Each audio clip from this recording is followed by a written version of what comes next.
आज का सऊदी अरब, जहां काबा है, जहां मदीना की पाक मस्जिद ए नबवी है, जहां लाखों लोग हर साल इबादत के लिए आते हैं। क्या आपने कभी सोचा है ये मुकद्दस जमीन 1400 से 1500 साल पहले कैसी हुआ करती थी? उस वक्त यहां कौन लोग रहते थे, किसकी इबादत करते थे, उनका तौर तरीका कैसा था?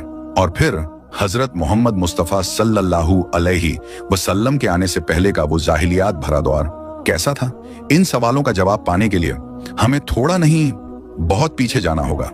इतना पीछे जहां इंसान की पहली मौजूदगी का जिक्र मिलता है। इस्लामी मान्यता के मुताबिक इस धरती पर सबसे पहले जिस इंसान को अल्लाह ताला ने पैदा किया उनका नाम था हजरत आदम अलैहिस्सलाम।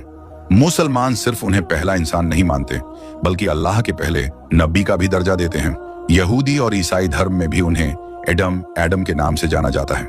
इस्लामी तालीमात बताती हैं कि हजरत आदम अलैहिस्सलाम एक अल्लाह की इबादत करते थे और उनकी औलादें भी तौहीद यानी सिर्फ अल्लाह को मानने वाले थे। कई सदियों तक इंसान तौहीद पर कायम रहा, मगर वक्त के साथ लोगों के दिल बदलने लगे। अहंकार आया, लालच आया और फिर वो वक्त भी आया जब इंसान ने अल्लाह को छोड़कर दूसरी चीजों को पूजना शुरू कर दिया। यही वो टूटता हुआ मोड़ था जहां से शुरू हुआ हजरत नूह अलैहिस्सलाम का दौर।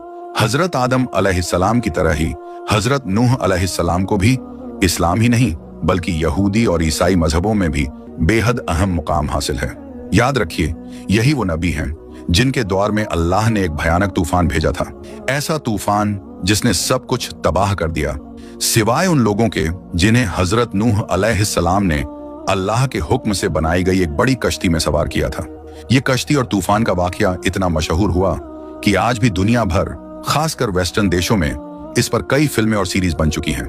मगर असली हकीकत यह है कि इस्लामी नजरिया बताता है यही वो दौर था जब पहली बार शिर्क यानी अल्लाह के अलावा दूसरों की पूजा की शुरुआत हुई। कुरान करीम में इसका तफसील से जिक्र है और कई हदीसों और इस्लामी किताबों में इस दौर को इंसानी तारीख का एक बड़ा मोड़ बताया गया है। कस्सा कुछ यूं बयान किया जाता है कि उस जमाने में कुछ लोग बेहद नेक, सच्चे और अल्लाह के खौफ से जीने वाले हुआ करते थे। जब उनका इंतकाल हुआ तो लोगों के दिलों में उनका गम इतना गहरा था कि वो हर वक्त उन्हें याद करते, रोते और उनकी याद में डूबे रहते। ऐसे ही हालात में आया शैतान।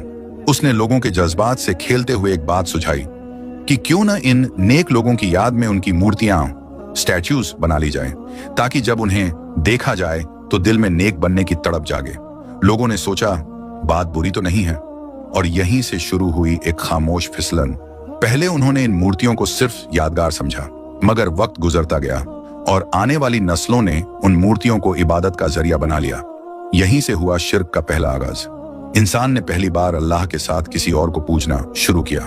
अब अगर हम खास तौर पर बात करें उस अरब क्षेत्र की जहां आज मक्का, मदीना और ताइफा जैसे मुकद्दस शहर हैं, तो इस इलाके को समझने के लिए हमें लौटना होगा हजरत इब्राहिम अलैहिस्सलाम के दौर की तरफ।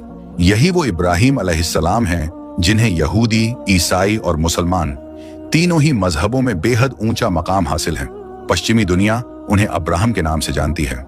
इनका नाम याद रखिएगा क्योंकि यही वो मुबारक शख्सियत हैं जिनसे इन तीनों मजहबों की जड़ें जुड़ी हुई हैं। इस्लाम, यहूदियत और ईसाइयत, इन तीनों के तमाम बड़े बड़े नबी हजरत इब्राहिम अलैहिस्सलाम की औलादों में से ही भेजे गए। इसी वजह से कुछ साल पहले जब अमेरिका के सदर डोनाल्ड ट्रंप ने अरब मुल्कों और इजराइल के दरमियान एक सुलह की कोशिश की थी तो उस डील का नाम रखा गया अब्राहमिक अकॉर्ड। नाम सिर्फ एक था मगर पैगाम बहुत गहरा। दुनिया को बताया गया कि चाहे वो अरब के मुसलमान हों या इजराइल के यहूदी, दोनों एक ही नबी की औलादें हैं। फर्क बस इतना है, हजरत इब्राहिम अलैहिस्सलाम की एक औलाद से बनी अरब कौम और दूसरी औलाद से बनी इजराइल यानी यहूदियों की नस्ल। तो सवाल ये उठता है कि हजरत इब्राहिम अलैहिस्सलाम का दौर असल में कौन सा था? अब तक इस पर कोई पक्की राय तो नहीं बन पाई है, मगर इस्लाम, यहूदियत और ईसाइयत, इन तीनों मजहबों की किताबों में हजरत इब्राहिम अलैहिस्सलाम से जुड़ी कई अहम मालूमात मिलती हैं। इन सब को जमा करके और आर्कियोलॉजिकल रिसर्च को मिलाकर आज के कुछ महाकिकीन, रिसर्चर्स और आर्कियोलॉजिस्ट्स का मानना है कि हजरत इब्राहिम अलैहिस्सलाम का दौर तकरीबन 2000 से 1700 BCE के बीच रहा होगा, यानी हजरत ईसा अलैहिस्सलाम से 1700 से 2000 साल पहले और आज से करीब 3700 से 4000 साल पहले। अब सुनिए, जब हजरत इब्राहिम अलैहिस्सलाम इस दुनिया में तशरीफ लाए तो वो इलाका जो आज का इराक कहलाता है, उसी की एक बस्ती में इनका जन्म हुआ था। मगर अफसोस, न सिर्फ उनकी कौम बल्कि उनके अपने घर वाले भी बुत परस्त थे। कुरान और तारीखी किताबों में आता है कि उनके वालिद या चाचा, जिनका नाम आजर बताया जाता है, बुत बनाते भी थे और बेचते भी। मगर हजरत इब्राहिम अलैहिस्सलाम ने बहुत ही कम उम्र से बुत परस्ती की मुखालिफत शुरू कर दी थी। उनकी ये बात लोगों को नागवार गुजरी, यहाँ तक कि उनके अपने वालिद या चाचा ने उन्हें धमकियां देना शुरू कर दी। अब सुनिए वो वाकया जो कुरान में भी जिक्र हुआ है और इस्लामी इतिहास का सबसे मशहूर किस्सा बन चुका है। एक बार जब उनकी पूरी कौम किसी मेला या त्योहार के सिलसिले में बस्ती से बाहर गई तो हजरत इब्राहिम अलैहिस्सलाम ने वो मौका गनीमत जाना। वो गए और सीधे उनकी इबादत गाह में पहुंचकर सारे बुतों को तोड़ डाला, सिर्फ सबसे बड़े बुत को छोड़ दिया। जब लोग वापस लौटे और देखा कि उनके बुत टुकड़ों में बिखरे पड़े हैं तो गुस्से में आग बूला हो गए। वो पहुंचे हजरत इब्राहिम अलैहिस्सलाम के पास और पूछा, ये किसने किया? तो आपने बड़े इत्मीनान से उस बड़े बुत की तरफ इशारा करते हुए कहा, शायद इसने तोड़ा होगा, उससे पूछो अगर वो बोल सकता है। ये सुनकर उनकी कौम हैरान भी रह गई और गुस्से से भड़क उठी। फिर मामला यहाँ तक बढ़ा कि उन्हें अपने द्वार के बादशाह के दरबार में पेश किया गया। वो बादशाह जो खुद को खुदा कहता था। बहस शुरू हुई। हजरत इब्राहिम अलैहिस्सलाम ने तौहीद का पैगाम पेश किया और दलील पर दलील दी। मगर जब बादशाह हारने लगा तो गुस्से में आकर हुक्म दिया कि बूढ़ इन्हें जिंदा आग में फेंक दो। मगर अल्लाह ने अपने नबी की हिफाजत की और जैसा कि कुरान में आता है, ऐ आग ठंडी हो जा और सलामती वाली बन जा इब्राहिम पर। और यूं आग ठंडी हो गई और हजरत इब्राहिम अलैहिस्सलाम महफूज रहे। अब बहुत वक्त गुजर गया। उनकी कौम ने उनकी कोई बात न मानी बल्कि और ज्यादा दुश्मनी पर उतर आई। तो फिर हिजरत का फैसला हुआ। इराक को छोड़कर पहले सीरिया गए, फिर वहां से फिलिस्तीन पहुंचे और वहीं अपनी दावत मैसेज का मरकज बना लिया। एक बार हजरत इब्राहिम अलैहिस्सलाम अपनी बीवी हजरत सारा के साथ मिस्र पहुंचे तो वहां के बादशाह ने हजरत सारा की खिदमत के लिए एक औरत दी जिसका नाम था हाजरा। उस वक्त तक हजरत इब्राहिम और सारा के कोई औलाद नहीं थी। औलाद की तमन्ना में हजरत सारा ने खुद ही हजरत हाजरा का निकाह हजरत इब्राहिम अलैहिस्सलाम से करवा दिया। और यूं बुजुर्गी की उम्र में हजरत इब्राहिम अलैहिस्सलाम को एक बेटा अता हुआ, हजरत इस्माइल अलैहिस्सलाम। फिर एक दिन अल्लाह के हुक्म पर हजरत इब्राहिम अलैहिस्सलाम ने अपनी बीवी हाजरा और नन्हे इस्माइल को एक वीरान और सूने मैदान में छोड़ दिया जहां आज मक्का मौजूद है। ध्यान दीजिए, उस वक्त वहां कुछ भी नहीं था, ना पानी, ना पेड़, ना इंसान।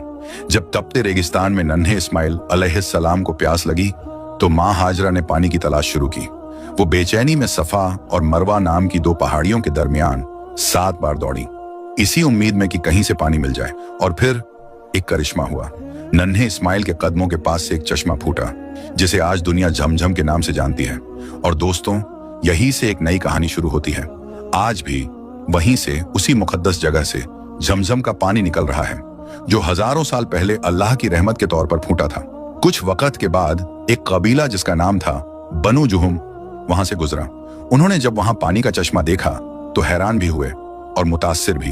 उन्होंने हजरत हाजरा से वहां बसने की इजाजत मांगी और हजरत हाजरा ने उन्हें इजाजत दे दी। फिर क्या था, धीरे धीरे वहां लोग बसते चले गए। एक छोटी बस्ती बनी, फिर बस्ती एक आबादी में बदली और वक्त के साथ वो आबादी एक शहर में तब्दील हो गई जिसे आज दुनिया जानती है, मक्का के नाम से। अब एक दिन अल्लाह का हुक्म आया। हजरत इब्राहिम अलैहिस्सलाम को कहा गया, मेरे लिए घर बनाओ। तो हजरत इब्राहिम ने अपने बेटे हजरत इस्माइल अलैहिस्सलाम के साथ मिलकर उस वीरान मैदान में अल्लाह के घर की तामीर शुरू की। यही वो मकाम है जहां आज काबा शरीफ मौजूद है। एक मकसद था कि लोग यहां आकर सिर्फ एक अल्लाह की इबादत करें, किसी बुत, किसी मूरत, किसी और के आगे सिर न झुकाएं।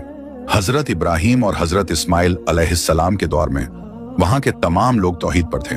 वो सिर्फ एक खुदा की इबादत करते थे और वही बातें मानते थे जो अल्लाह के नबी सिखाते थे। फिर वक्त गुजरा, जो भी कबीले या लोग मक्का आकर बसते गए वो हजरत इस्माइल अलैहिस्सलाम की दावत और अखलाकन से मुतासिर होकर हजरत इब्राहिम का ही मजहब अपनाते गए। मगर अफसोस, ये सिलसिला कुछ सालों या दशकों तक नहीं बल्कि कई सदियों तक चलता रहा। लेकिन हजरत इस्माइल अलैहिस्सलाम के बाद अरबों में बहुत लंबा दौर ऐसा रहा जहां कोई नबी नहीं आया। और जब हिदायत की रोशनी कम हो जाती है तो इंसान की फितरत गुमराही की तरफ झुकने लगती है। यही हुआ। धीरे धीरे लोगों में बदलाव आने लगा। तौहीद की जगह रिवाज और अल्लाह की इबादत की जगह रस्मों ने ले ली। फिर एक और ट्रैजिक मोड़ आया। बनु आयाद और बनु खुजा जैसे कुछ कबीलों ने मक्का पर हमले शुरू कर दिए। बार बार के इन हमलों ने हजरत इस्माइल अलैहिस्सलाम की औलाद को मजबूर कर दिया कि वो अपने बाप दादा का यह प्यारा शहर मक्का छोड़कर कहीं और चले जाएं। मगर जाते जाते उन्होंने मोहब्बत और बरकत की नीयत से काबा का एक पत्थर अपने साथ रख लिया। शुरू शुरू में यह एक यादगार था, एक निशानी थी, अल्लाह के घर से जुड़ी अकीदत की।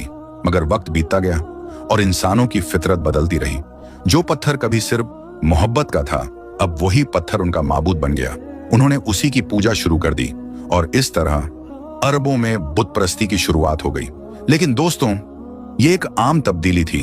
अगर आप पूछें कि मक्का में बुत परस्ती मुकम्मल तौर पर कैसे फैली, तो तारीखदान बताते हैं ये सब कुछ हुआ दूसरी या तीसरी सदी के आसपास, यानी हजरत ईसा अलैहिस्सलाम के करीब 200 साल बाद, और आखिरी नबी हजरत मोहम्मद सल्लल्लाहु अलैहि वसल्लम से 200 साल पहले। उसी दौर में बनु खुजा कबीला मक्का पर काबिज हो गया था और उन्हीं की हुकूमत वहां चलती थी।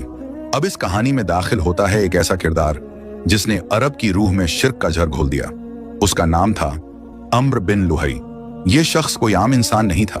वो अपने वक्त का एक बहुत बड़ा सरदार था, बल्कि उससे भी बढ़कर काबा का मुतवाली भी था। यानी काबा की देखभाल, रख रखाव, फैसले सब उसी के हवाले थे। अरब के लोग उसे बेहद इज्जत देते थे। उसकी हर बात को हुक्म की तरह मानते थे और जो वो कह दे उसे आंख बंद करके सच मान लिया करते थे। एक बार किसी काम के सिलसिले में अम्र बिन लुहई का सफर हुआ और वह पहुंचा ग्रेटर सीरिया के एक इलाके में। आज के दौर में उसी इलाके को हम सीरिया, फिलिस्तीन और आसपास के हिस्सों के तौर पर जानते हैं। वहां जाकर उसने एक अजीब और हैरान कर देने वाला मंजर देखा। एक कबीला बुतों की पूजा कर रहा था। अम्र बिन लुहई चौंक गया। उसने उनसे पूछा, ये क्या है? ये कौन है और तुम इनकी इबादत क्यों करते हो? उन्होंने जवाब दिया, ये हमारे खुदा हैं। हम इन्हीं से पानी, बरकत, खाना, बारिश और रोजमर्रा की जरूरतें मांगते हैं और यही हमारी दुआएं कबूल करते हैं। अम्र बिन लुहई बेहद मुतासिर हुआ। उसे ये तरीका बहुत पसंद आया। इतना पसंद आया कि उसने उन लोगों से रिक्वेस्ट की, इनमें से एक बुत मुझे भी दे दो, मैं उसे मक्का लेकर जाना चाहता हूं। उन्होंने उसे दिया एक बड़ा सा बुत जिसका नाम था हुबल। ये हुबल नाम का बुत इंसान की शक्ल जैसा था, मगर उसका एक हाथ टूटा हुआ था। अम्र बिन लुहई उसे लेकर मक्का लौटा और वहां जाकर काबा की छत पर रख दिया, यानी वो जगह जो उस वक्त सबसे पाक, सबसे मुकद्दस और सबसे मकबूल मानी जाती थी, वहीं पर बुत को खड़ा कर दिया गया। मक्का वालों ने देखा तो उनकी आंखों पर तो अंधी अकीदत का पर्दा था। उन्हें ना सही गलत समझ में आया, ना तौहीद और शिर्क का फर्क। इतिहासकार कहते हैं हुबल का जो टूटा हुआ हाथ था उसकी जगह पर मक्का वालों ने सोने का हाथ बनवाकर लगवा दिया और फिर मक्का के बुतों की तादाद बढ़ती चली गई। अलग अलग नामों के बुत अलग अलग शक्लों में आने लगे और लोग इन सब की इबादत करने लगे। लेकिन मक्का वालों की नजर में जो सबसे बड़ा, सबसे अहम, सबसे पाक और सबसे मकबूल बुत था, वो सिर्फ और सिर्फ हुबल ही था। और हुबल अकेला नहीं था।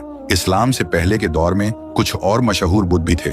लात जो ताइफ में था, उज्जा जो नखला के वादी में था, मनात जो मदीना और सीरिया के दरमियान था। हर बुत की अपनी जगह थी, अपनी पूजा थी और अपनी कहानी थी। अब हालात ये हो चुके थे कि सिर्फ मक्का ही नहीं बल्कि पूरा हिजाज, यानी आज का मक्का, मदीना, ताइफ और आसपास के तमाम इलाके बुत परस्ती में डूब चुके थे। अम्र बिन लुहई का जहर यहीं खत्म नहीं हुआ। जब वो सीरिया गया था तो वो वहां से सिर्फ हुबल ही नहीं बल्कि 5 और बुत भी साथ लेकर आया था। वद, यगूश, युक, सुआ और नस्र। अब चौंकाने वाली बात यह है, यही वो 5 बुत थे जिनकी कभी हजरत नूह अलैहिस्सलाम की कौम पूजा किया करती थी। हर बुत का एक रूप था। कोई मर्द की शक्ल में था, कोई औरत की, कोई शेर जैसा दिखता था तो कोई जानवर और इंसान की मिलीजुली शक्ल में। और इन बुतों को लोग अलग अलग चीजों के खुदा मानते थे।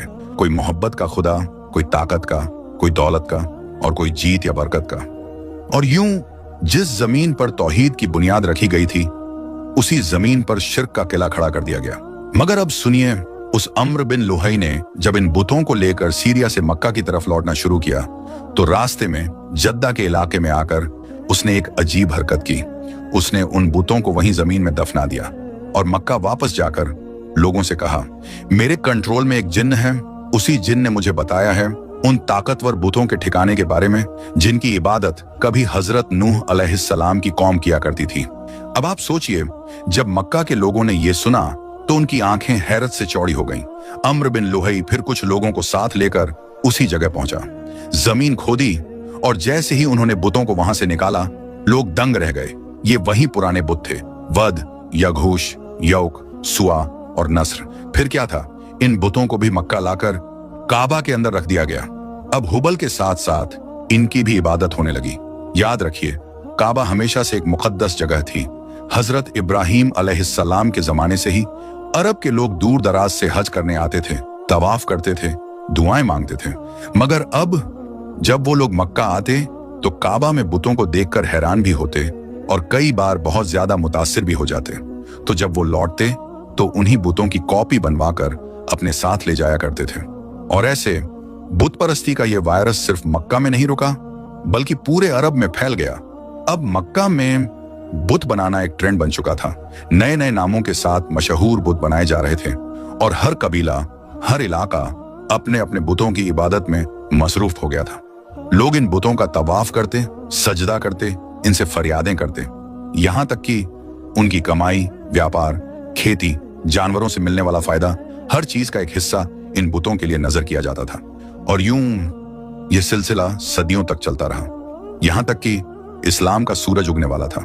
इस्लामी हदीस और किताबों से भी यह बात साबित होती है कि जब आखिरी नबी हजरत मोहम्मद मुस्तफ़ा इस दुनिया में तशरीफ लाए तो काबा और उसके आसपास करीब 360 बुत रखे हुए थे। मगर फिर 630 ईस्वी का वो मुबारक साल आया जिसने शिर्क की तारीख को खत्म कर दिया। उसी साल पैगंबर हजरत मोहम्मद सल्लल्लाहु अलैहि वसल्लम की क़ियादत में मक्का फतह हुआ।